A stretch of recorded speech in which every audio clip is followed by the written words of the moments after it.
అక్కడ స్వామి ఎలా ఉంటాడు అంటే జగన్నాథుడు, మీరు గర్భాలయం చాలా దూరంగా ఉంటుంది మీకు. మీరు ఎదురుగుండా నిలబడితే మీ కుడి చేతి వైపు ఉన్నది జగన్నాథుడు, నల్ల రంగులో ఉండేది ఆయన. ఇదిగో ఇక్కడ చూస్తున్నారు కదా, మధ్యలో ఉండేది సుభద్రాదేవి, ఆవిడ కొంచెం చిన్నగా ఉంటుంది.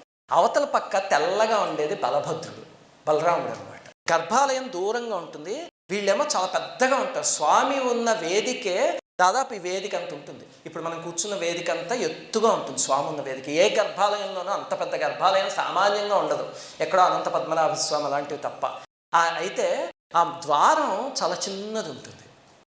మనం ఎదురుగుండా చూస్తే మనకి సుభద్రాదేవి క్లియర్గా కనిపిస్తారు, జగన్నాథుడు కొంచెం, బలభద్రుడు కొంచెం.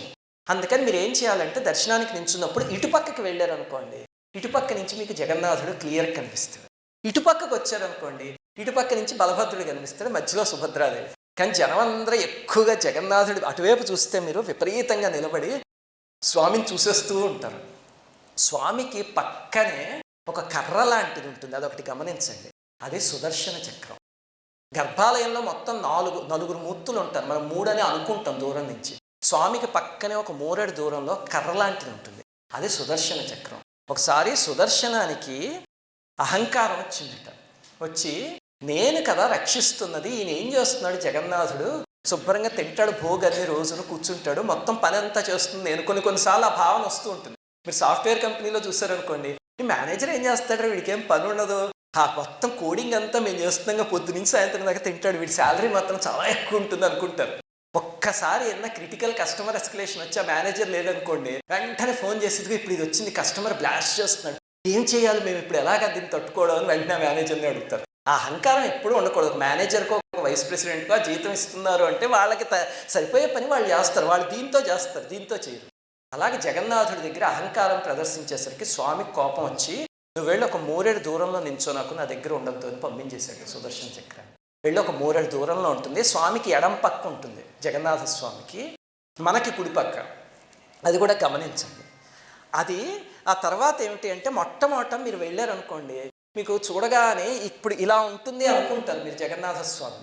అలా ఉండడు ఆయన. చాలా సామాన్యంగా కాటన్ బట్టలు కట్టుకుని, ఒక తులసిమాల వేసుకుని అలా సామాన్యంగా ఉంటాడు. అప్పుడప్పుడు అలంకరణ ఉంటాయి తప్ప అలా ఉంటాడు.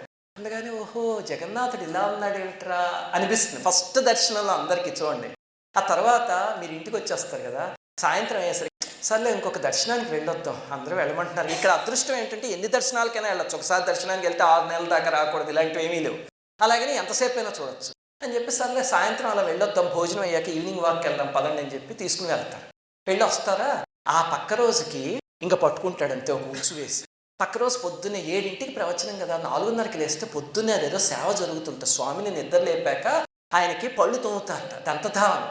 ఆ తర్వాత స్నానం చేస్తారట. మరి చెక్క విగ్రహాలు, అవి దారువుతో చేసిన విగ్రహాలు, మరి వాటికి స్నానం చేస్తే తడిసిపోతే పాడైపోతుంది కదా, అందుకని ఎదురుగుండా ఒక అద్దం పెట్టి ఆ అద్దంలో బింబాన్ని చూపిస్తూ అద్దానికి స్నానం చేయించి స్వామికి చేయిస్తారట.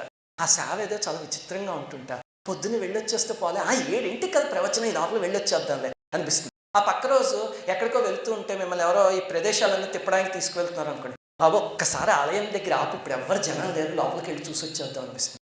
అలాగా పట్టేస్తాడు స్వామి. అలా చూస్తే ఇంకా మెల్లిమెల్లిగా ఆయన పట్టుకోవడం మొదలు పెడతాడు. మొదలుపెట్టి ఇంకొక 2 రోజులు అయ్యేసరికి విరహం స్టార్ట్ అవుతుంది జగన్నాథుడితో. నాకు ఇప్పుడు నిన్నటి నుంచి ఆలయానికి వెళ్ళడానికి కుదరలేదు. నేను ఇక్కడి నుంచి వెళ్ళగానే నాకు ఏదో మీటింగ్ ఉంది, ఆ మీటింగ్ అయిన పడుకున్న పొద్దునే ఇక్కడికి వచ్చా. దాంతో ఎప్పుడు వెళ్దామా అని ఆలయానికి ఉంది. అలాగా విరహాన్ని తెప్పిస్తాడు. ఆ తర్వాత మీరు ఇంకా స్వామికి కనెక్ట్ అయ్యారంటే కనుక మీకు 8 రకాలైన భావాలు కలుగుతాయి, సాత్వికమైన భావాలు. ఒకటేమిటంటే అశ్రువులు రావడం, అక్కడికి వెళ్ళి స్వామి దగ్గర నించుంటే కళ్ళమటి నీళ్ళు వస్తాయి. రెండోది గుండె వేగంగా కొట్టుకోవడం మొదలు పెడుతుంది కొన్నిసార్లు. ఇవన్నీ స్టేజెస్ అనమాట. తర్వాత చెమటలు పడతాయి, రోమాంచితం అయిపోతుంది కొన్నిసార్లు ఆయన చూస్తుంటే శరీరం.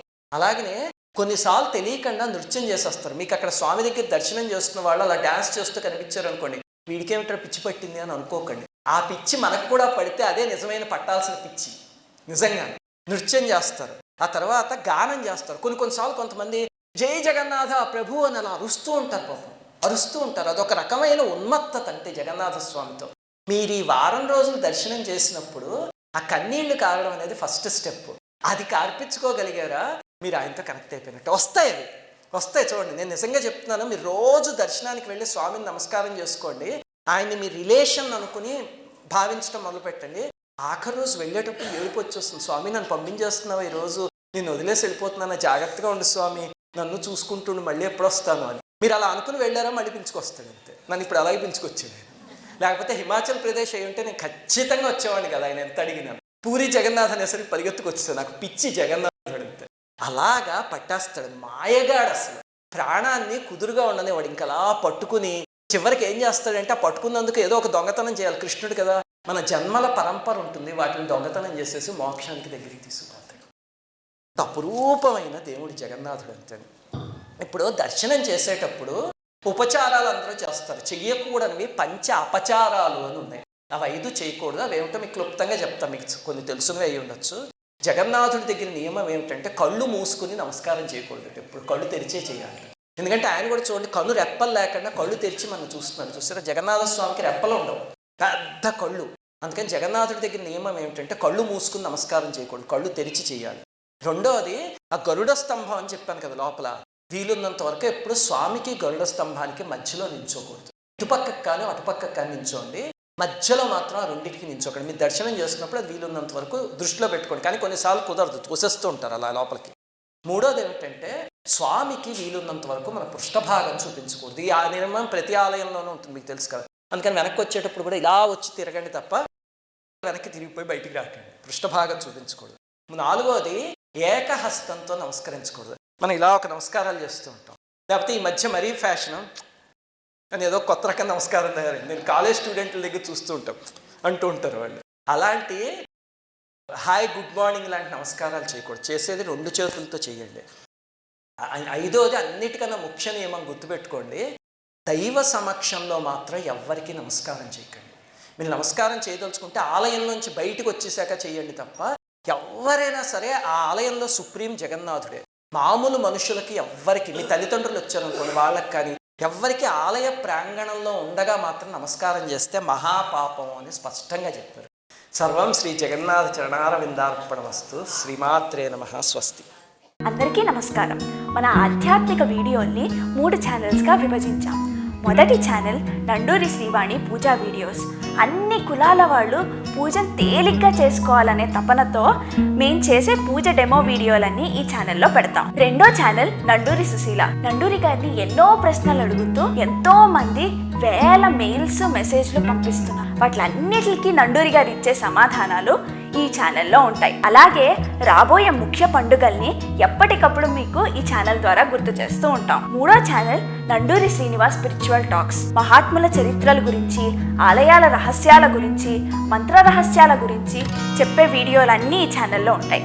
ఈ 3 ఛానల్స్కి సబ్స్క్రైబ్ చేసుకొని పక్కనే ఉన్న బెల్ ఐకాన్ని క్లిక్ చేయండి.